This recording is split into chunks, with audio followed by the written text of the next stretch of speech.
So today we are carrying on our introduction, looking at the sort of building blocks, the simple building blocks that we're going to put everything together.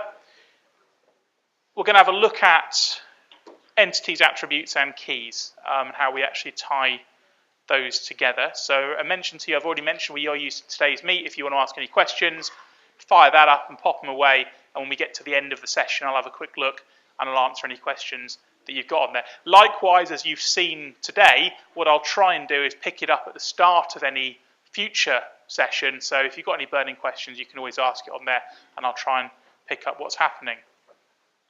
Today we're going to talk about attributes. Entities exist, entities are things, and entities have attributes about them. And we're going to talk a little bit about keys, primary keys and foreign keys, to introduce those topics. So if you remember, we were starting off looking at the different levels of database design, the idea that we start with a concept, and the concept is very, very high level. The concept is just the entities and how they relate to each other. So the conceptual design is person owns car, person drives car, car crashes into wall. These are just entities and they have relationships between them. At this point, we're really only interested in what the entities are, we've modeled them, and what are the relationships between them. Today we're going to delve a little bit further into the logical design. So we started off at the very, very high level, and now we need to sort of become more specific. And what we're going to look at today is attributes and keys. So what does an entity have in terms of attributes, and what are the keys that we can use to identify it? So if you remember, when we talk about entities, we said it's a distinct thing with an independent existence about which we store data. And in database terms, it's a logical thing, not a specific thing. So an entity is a thing that can have instances. So it might be dog, it might be human, it might be student, it could be car, but it's a thing that exists and we have specific instances of it. In database terms, what we're talking about is we're talking about tables and rows. So an entity is a table, is a collection of data, and each instance of that is a row, a collection of data within it. In Java, the equivalent would be a class is an entity, and an instance of a class is an instance of that entity in existence. Entities have relationships between them. When we map out how things relate to each other in the real world, we map out what we call the cardinality, which is how they relate to each other. There are different types of relationships. Things might not always relate to each other, or they might relate through other entities. But generally, these are one-to-one. So for every one entity on one side, there is a related entity, one entity on the other side. One-to-many. One entity on one side relates to 0 or more than one entities on the other side. So I can own many different phones. And then many-to-many, where both sides can relate to multiple instances of entities on either side. So multiple students are enrolled on a module, and a module can have multiple students enrolled upon it. So they're linked there. And we represent these in entity relationship diagrams.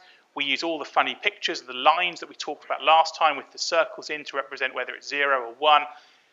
These are the sort of diagrammatic forms we use, and we also can put verbs in order to clarify that. Now, one of the things we did at the end of yesterday was we had a quick look at some practice examples, which I'm sure you all ran home and did. Who would like to present? Okay. So let's have a quick look. So exercise A, I gave you 8 entities and sketch out an EID. Now, one of the things that's worth pointing out is that, and you might not have realised this, but I don't necessarily always know what it is that I'm doing. There aren't necessarily, when we deal with slightly more complicated things, there's never any real right or wrong answers to these. Well, there's wrong answers, but there's no real right answers. Someone can always come along and pickily say, oh, well, what about this condition or that condition? So when I show you these examples, I'm going to show you my suggested example. It may well be that you disagree with me, or you think, no, that's stupid, or that's too simple, or whatever. In which case, that's fine, and we can do it. But this is the kind of example, the kind of level of detail which I would expect you to do, which would get you a very strong mark in terms of it. So here we have our exercise A, our university example, student assessment room, lecturer mark, room booking module, and transcript. And this was my little EID. There's too many screens, so I can't really use a laser pointer, but going from the top right, so a room is booked for a room booking, and room booking uses a room, and a room can have many bookings. It can have 0 bookings, but it can have many bookings. But a room booking must have a room. We can't make a booking without a room. A room booking can be for multiple modules, and a module is booked for multiple rooms. Module, again, doesn't have to have any rooms booked for it. A room booking doesn't have to have modules linked to it, but it could be. We could book a room just for fun. We could book a room to watch a film, or we could book it for a module. The module has students enrolled upon it, and again, a many-to-many with a 0 cardinality relationship. So a module may have 0, 1, 2, 3, 4, 5, however many students enrolled on it, and a student may be enrolled on 0, 1, 2, 3, 4, 5 modules, so those are 0-to-many relationships between them both. Exactly the same relationship between a module and a lecturer. So I may teach many modules, I may teach no modules. That's a beautiful dream, but sadly it doesn't happen. And many modules could be taught by me, or equally, modules are not taught by anyone. It's possible to have a module at the university that's got no students enrolled in it and no one teaches it because it just exists as a kind of administrative unit, or the staff have gone mad and left. Each module has potentially 0 or more assessments set for it, but each assessment must be linked to a module. An assessment can't exist on its own. We can't just say, I'm going to test you on something. It has to be linked to a module. And then once an assessment has happened, a mark is generated. And an assessment can have 0 marks because when you sit the exam, you create the assessment, you create the submission. At that point, no one's marked it.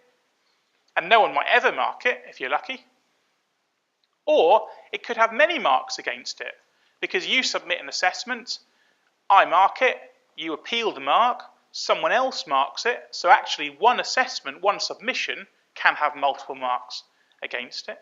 And again, the relationship between lecturer and mark is that I might mark no pieces of coursework, again, a beautiful dream, or I might mark many, many pieces of coursework, and marks might well be marked by 1 or 2 members of staff, depending on what happens.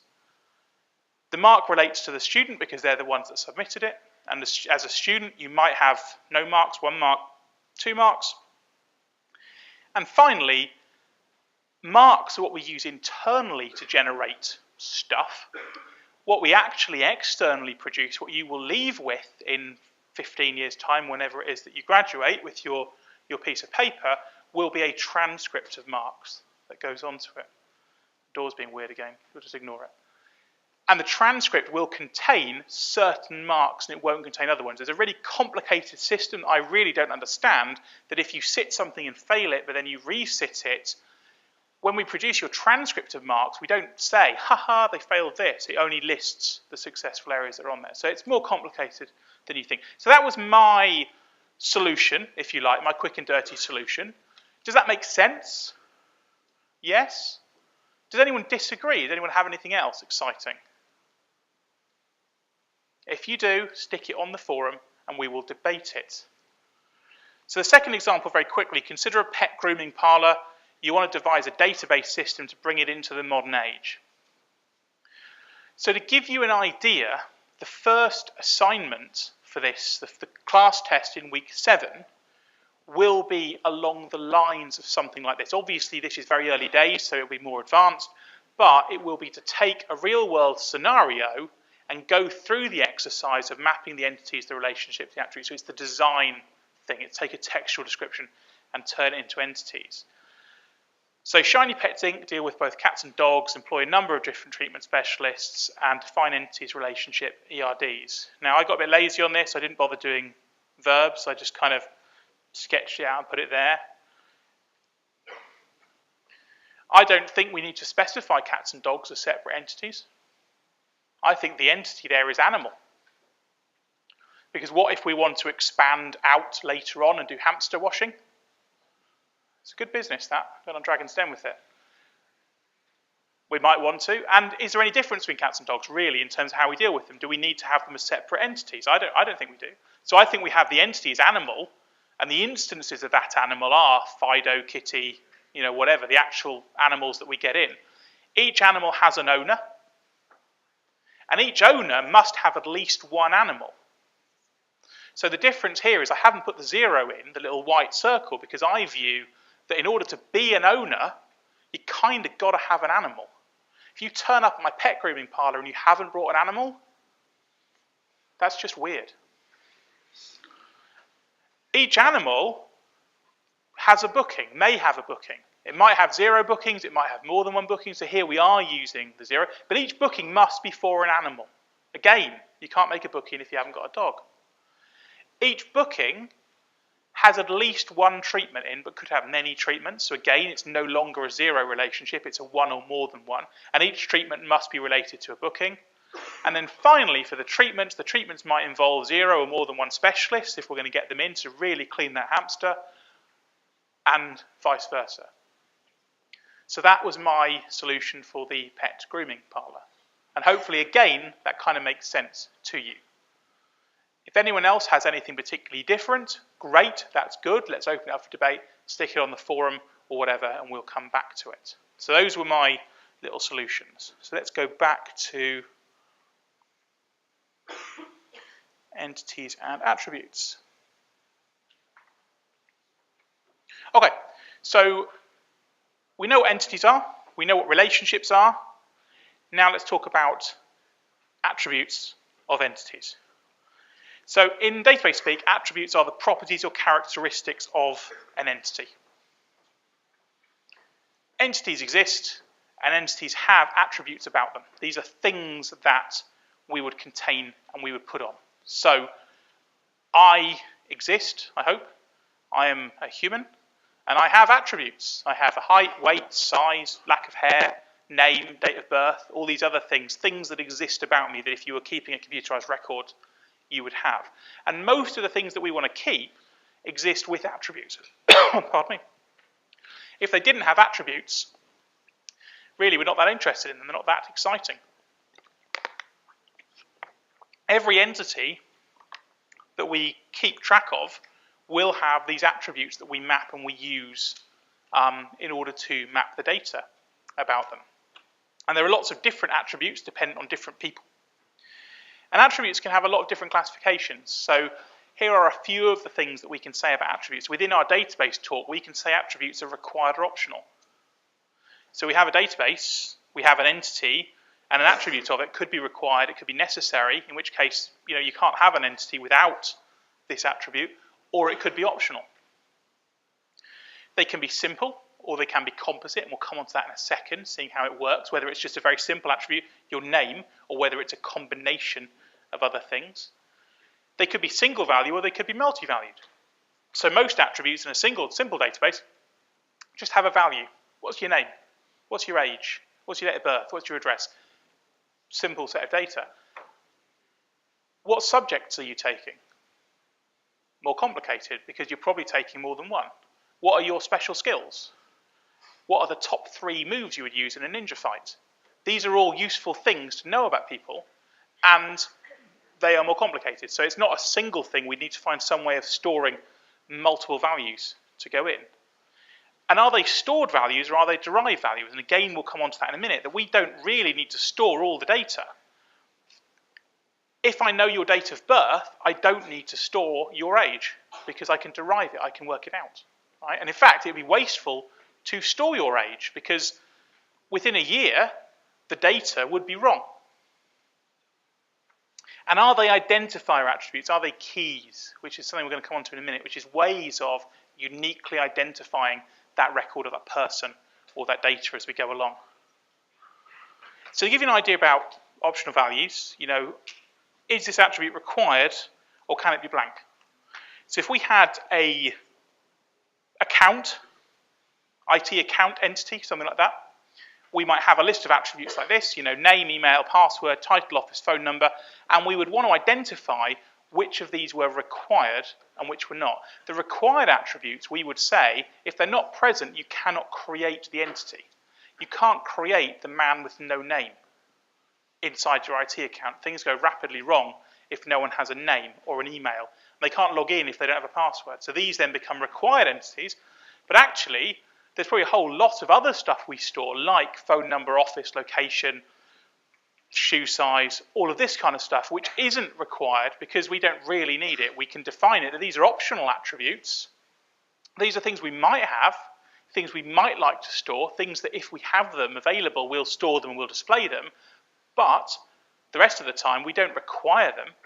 So the required attributes generally is quite a small set. It's the smallest set of attributes we need in order to make that entity identifiable. So is the attribute simple or composite?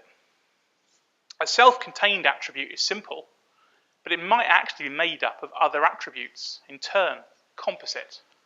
So as I mentioned, a simple textual attribute, straightforward. So your name is a string of self-contained text, you hope, unless it's really complicated. Your age, your subject, all of these kind of things are generally quite simple textual values that we take. But if we think about something like an address, okay, sure, yeah, okay, we could just store that in the text field. Okay, I could just say, what is your address? And you type it in. But that's usually quite a wasteful way of working. So what we probably actually want to do is we don't necessarily want to store what is your address, insert it all here. We probably want to install lots of different elements of your address. So what is your postcode? What is your street name? What is your house number? What is the house name? What is your country? Your county? All of these kind of things. So these are individual attributes. Each one is a simple attribute, street name, postcode. But then when we bring them together, we have an overall attribute we call the address, which is a composite attribute. It pulls all of these things together and it puts them together. So when we say, what is your address, we're actually saying, what is your street number plus your street name plus your town plus your county plus your postcode. And we're amalgamating those together. And that's called a composite attribute. It's one that appears to us as users that address is just a single thing, but it's actually stored more complicatedly and cleverly than that. Single or multi-valued? Most attributes can only have a single value. That's fine, straightforward, easy. We generally don't have 2 ages or 2 shoe sizes. I wonder if people do have 2 shoe sizes. They mustn't they? In the same way the average number of feet is less than 2. But generally we have simple attributes that we put on. But we might also have multi-valued ones. What are your skills? What do you want to do? What are your favourite colours? Plural. And these then become more complicated. And finally, we look at whether we have stored values or we have derived values. So stored values are things that we store. Clues in the name. They're in the database, we store them, we keep them. What is your name? Okay, we store that in a record, we put it in the database, we store it. Derived values are those that we derive or we build in real time from the data. So the classic example is age. You fill the database in, we store your date of birth, we don't store your age.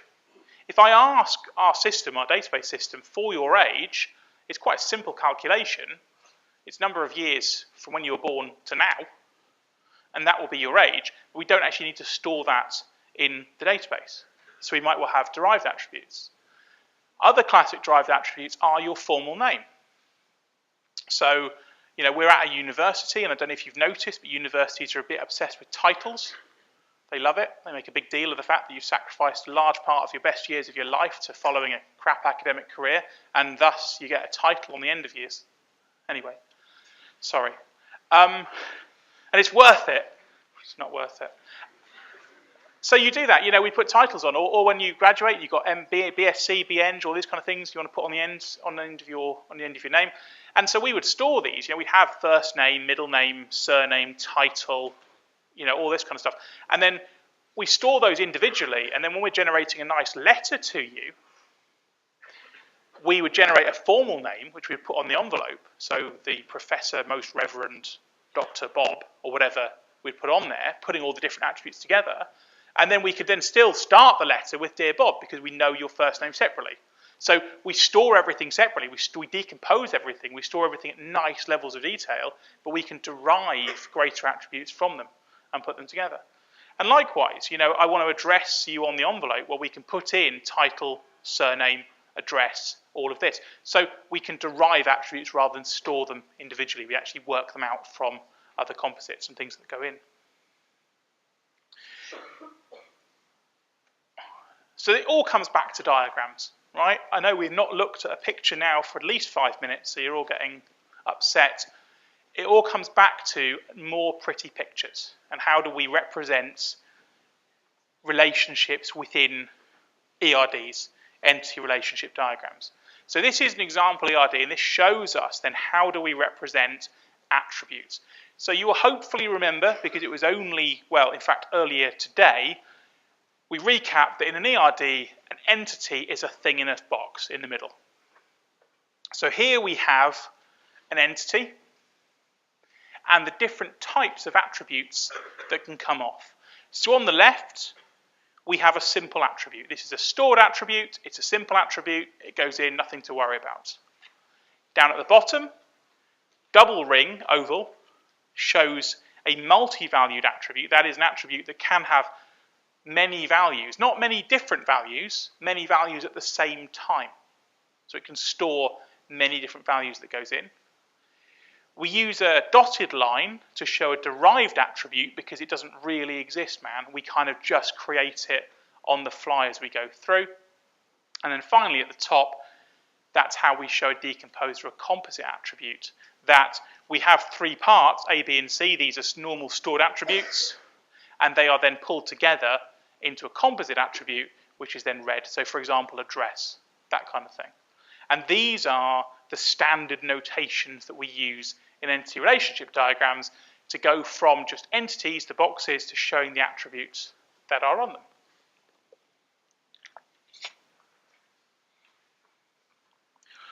So here's an example. Here's an employee, attributes in the middle. Sorry, entity, I'm going mad. Employee entity in the middle, and a variety of attributes surrounding that employee. So up at the top, we've got the classic one, the example I keep using, the address. So the address is a derived attribute because it actually consists of three standard stored attributes above. We have a house name or a number, a street, and a postcode. So with those, we're able to generate the actual address. When we say, give us the address, we generate that as an attribute, but it's generated from or derived from these other attributes. Going around anti-clockwise, we have date of birth, the date that they were employed, the employee ID, all simple stored attributes, and then at the bottom, skills, because we might say that most of our employees have at least one skill, if not many skills, just like you. And so we store that because there may be multiple values of skills in there. So that's a multiform attribute. So on the right-hand side then, we have a couple of derived attributes. So the first one, age, fairly straightforward. We're not going to store that in the database because I mentioned to you it will be out of date within a year, but we can always calculate it. As long as we have the date of birth and we know what day it is today, we can calculate the age, and the same is true for length of service. So this is a sort of fairly standard example of the different types of attributes and how they're used and how they're mapped out. And you will grow weary with the amount of repetition that you do drawing these types of diagrams over the next few weeks. But I'm sure you'll learn to love it all in the end. And most of the entities we have attributes that go into them. So let us take a moment, we'll say 2 minutes. What I want you to think is, what should we pick? Pick an entity. What do we pick? Should we pick dogs? Dogs are cool, aren't they? We like dogs? Yeah? Okay. Right, the entity is dog. What are the attributes? I want you, work in pairs or whatever, got 2 minutes, I want you to list as many attributes of dog as you can think of would be realistically usable in the database. Off you go. Hello. What's a composite attribute again? A composite attribute is one made up of different attributes that come in. So, give an example. So example is an address where we would store house number, street name, town, postcode, but then we pull those together into an overall attribute called the address. So for simple forms, when I'm looking at an employee, yeah, go back to that other slide a second. No, next one, yeah. So you see the employee, I want to store the employee's address, right? But an address is more complicated than just a single string. But I don't really want to have to link each of these directly to the employee, because logically I'll ask the system, give me the address, but it's just showing that it actually represents other entities which build it together. Oh, okay. So Okay. what about derived? is where we use a calculation. So derived attribute would be, we know that, right? We know the date of birth. Now, that isn't just pulled together to work out the age. We actually need to know today's date, and we need to do a calculation. So a derived attribute happens when a calculation happens based on one or more of the other attributes that go in. Multi-valued? Multi-valued is where, so you've only got one name, but you might have many skills. Oh, wow. So it's that you might have many different values. It's like a one-to-many. So it's the opposite of this thing. Yes. All of these are a single thing. Yeah. Skills is a many thing. Oh. Okay? Cool.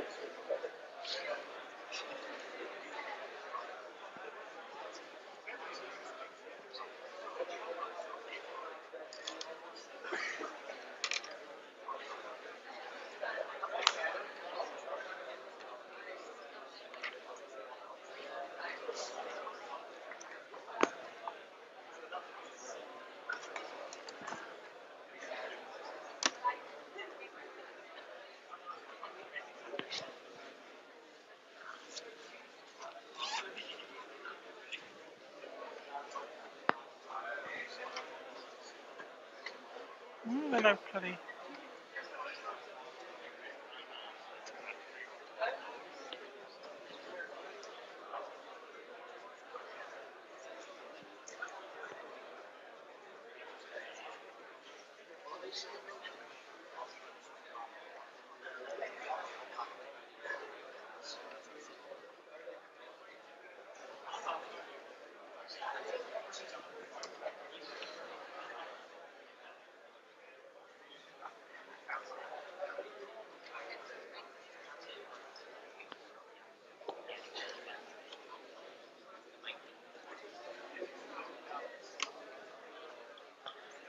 Right, using my entirely scientific method, that's 2 minutes. This is terribly out of focus.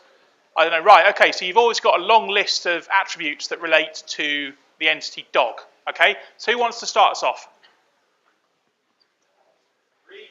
Breed. Excellent. Forgive my terrible handwriting. There's a reason I'm a computer scientist. Next. Sorry? Dog ID. You've passed.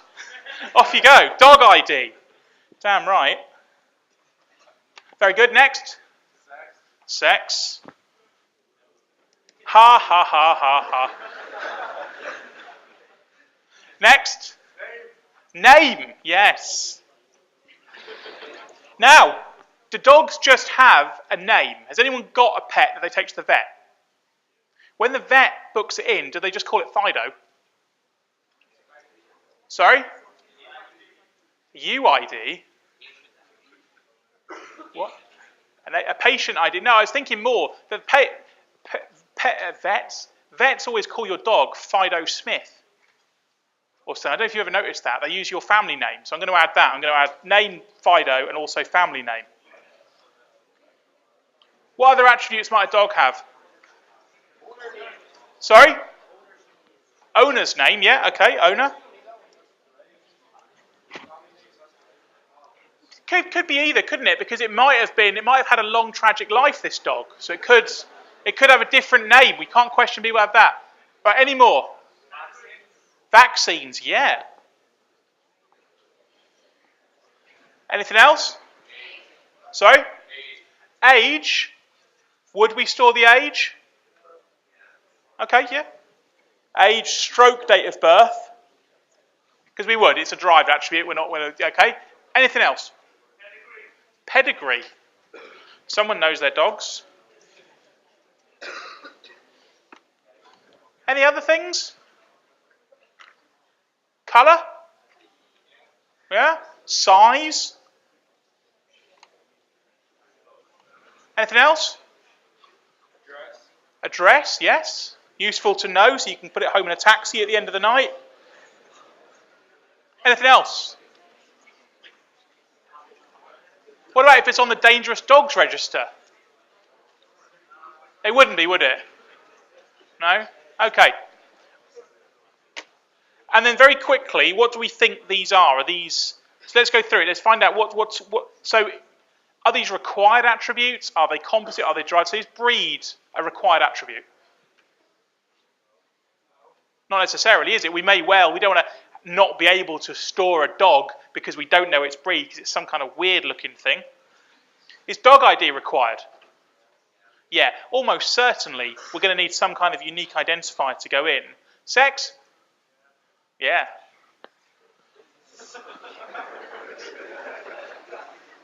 Name? Yeah, probably, isn't it? We want to know a name. Family name?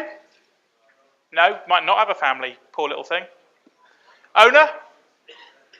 No, I don't think it might have an owner. I'm feeling really sorry for Fido now. Anyway, we'll carry on. I think you agree that all the rest of it pretty much isn't required. Are there any in there which are multi-value? Vaccines? Yeah. Let's put them as multi-value. Are there any which are derived? Age? Yeah. So we would probably derive our age from the date of birth, and we could just use the same example 15 times. We will have address as a composite attribute. So there we go. We've mapped out a dog. That is terrible focus. Anyway, right. We've mapped out a dog. Well done. Okay, cool. So coming back to this then, you have the idea that we have, for every entity, whatever it is, dog, human, submarine, whatever we want, we have a series of attributes around it and surround it which define that instance of the attribute. That is what makes the attributes individual, because if every dog was the same, wouldn't be that interesting, and the attributes would all be the same. We wouldn't bother storing them. If every dog is a dog, we don't need to store is it a dog in our list of attributes. So that's attributes. So we'll talk a little bit now about identifiers or keys. So a primary key is very important within database theory, because a primary key is the way in which we uniquely identify a thing or a record. So the primary key is the item of data, the attribute that we will use to uniquely identify this item. So it must be unique, i.e. it mustn't be repeated, okay? And they are incredibly useful in database terms because it allows us not only to uniquely identify a record, but also have a very quick lookup that we put in an ID field. Do you have a primary key?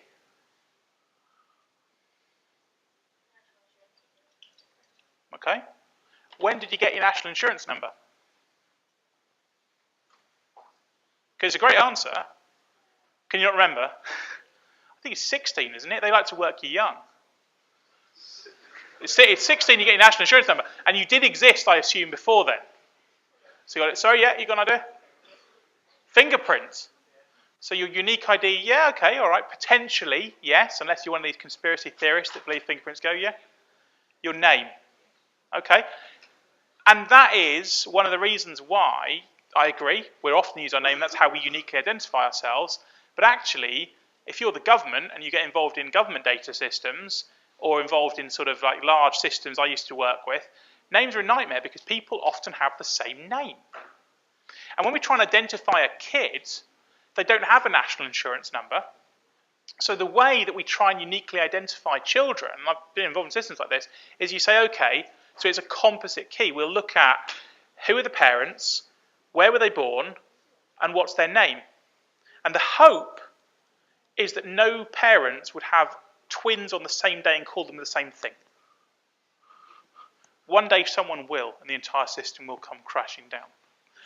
In modern terms, once you are an adult, you are right. Your national insurance number follows you until you die and then stays with you forever because you can't escape taxes or death.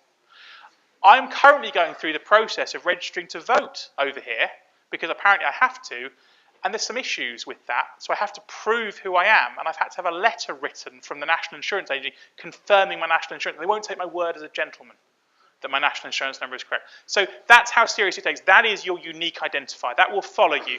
You'll have other primary keys in your life. You'll have a driving license number. You'll have a passport number. But these things will change. Your national insurance number, as far as the state is concerned, is your unique identifier. In the university, do you have a unique identifier primary key? Yeah, student number. Yeah. We all have it. We're all numbers now. We're not people. It's written on our cards. It's written on our logins. It's written on everything. So these are the primary keys that we use to identify. And so primary keys are a very useful way to uniquely identify instances because unfortunately, names are not good enough. Names and date of birth aren't good enough. Names, date of birth, postcodes, all these kind of things aren't good enough. So we try and have a primary key that uniquely identifies. So I've already asked you this. What is your primary key? We've done this. I've got ahead of myself. I got overexcited. Right. So going back to this example, our employee here, we can probably find that there is a fairly simple key. There is an employee ID field, which we would hope, unless people who set this up are crazy, is a unique identifier for that employee. It's a unique numerical identifier for that employee. So the employee ID is the primary key. And again, going back to the pretty pictures, what you'll see is that now we've made it a key and a primary key, we underline it and we put it in bold. So it's clear and it's obvious what the keys are. I don't think we need to put it in bold, but we do need to underline it in order to do it. The primary key is underlined. I'm really repeating myself today. I'll get ahead of my slides. And that's how we identify it. So that's a simple key. We look at a set of data and we find an attribute that is unique to that person. Okay, so if I'm listing you as students, you have a student number, great, okay, that's a unique attribute. If I list you as taxpayers, you have a national insurance number, that's great, you have a unique ID. So a simple key is a single attribute that quite simply uniquely identifies any individual instance of an entity. Employee ID, national insurance number, driver number, passport number. They're all unique to you and they're all unique to you as an instance of the entity, person, driver, taxpayer, or whatever. And when we start looking at all this kind of stuff and we've identified our entities and our relationships and our attributes, the first thing we do is we think about what are the potential keys, what are the candidate keys, what could be a key within the system. So a candidate key is an attribute basically that could be a key. So we're trying to identify what things do we think are unique. Sometimes it jumps out, student ID, employee ID, national insurance number, great. But the rest of the time it's not quite as simple as that. We need to have a look at it more complicated. So we have a look at the attributes and we identify which ones might be candidate keys. So we've mentioned a simple key. If there is a national insurance number, a unique identifier as a simple key, great. We just pick one attribute. One attribute is the key, it's the primary key, and it is a simple key. However, we often have to use composite keys, which is where no one attribute will uniquely identify that record. Because we haven't set the system up, because we're not clever, because people don't have to give their children alphanumeric names, we often are in a situation where we can't identify things through a unique identifier. So we have to use a combination of attributes. So if we had a student record and we weren't as clever as sort of QSIS was, and we didn't have a student number, so all we knew about you was we knew your address, your date of birth, your name, and we were able to derive your age from that because we do know what day it is, but we didn't have a student number, how would we find a primary key? Well, we would use a composite key. We'd use a combination of these items. In this case, I would probably pick your name, your date of birth, and your address, because I think it's a fair bet that very few of you have the same name, date of birth, and address. I think it's quite likely that I would find some students that have the same name and date of birth in the university. Whenever I search for any of our students, I'm always amazed by how many records we have when I search by surname. So I think it's a fair guess that someone will have the same name. I think it's also not unlikely that you will end up with two John Smiths that live at the same house, that happen to house share. All right, it's not common, but I would guess across the entire lifespan of the university, two people will go into a house share who happen to have the same name. So I'm banking here on the fact that it's quite unlikely that they have exactly the same date of birth. And if they do, they'll break the system. So this is building a composite key by saying, okay, there's no single attribute that I can use to uniquely identify you, but all three of these attributes used together are sufficient to uniquely identify you. So again, name, place of birth, name of parents, parish you're registered in, date of birth, hopefully identify you as a human being. We have a dog, we would say, okay, we might not know its dog ID, which I think is a great idea, but its name, its family name, its size, its colour, its breed, all these kind of things, hopefully there won't be that many dogs called Fido Smith that are exactly the same breed and the same size and the same gender. So these are composite keys. This is what we use when we don't have any one specific identifier. Now you might, not unreasonably, be asking why we would need to do this, because we're creating database systems, and surely we will always create a primary key. We'll have some kind of unique identifier, and we will. When we create database systems from scratch, we write them well because we're geniuses, and we put in primary keys. We give everyone a unique ID. The problem comes when someone says, here's a load of real-world data I want to dump in. Here's our existing student system. Here's the existing driving license system. Here's a set of things which people came up, and we don't have these keys. So we use composite keys to enable us to uniquely identify things to go in. And you can see again, when we have a single key, it's underlined, composite keys are exactly the same. So all of the keys are underlined.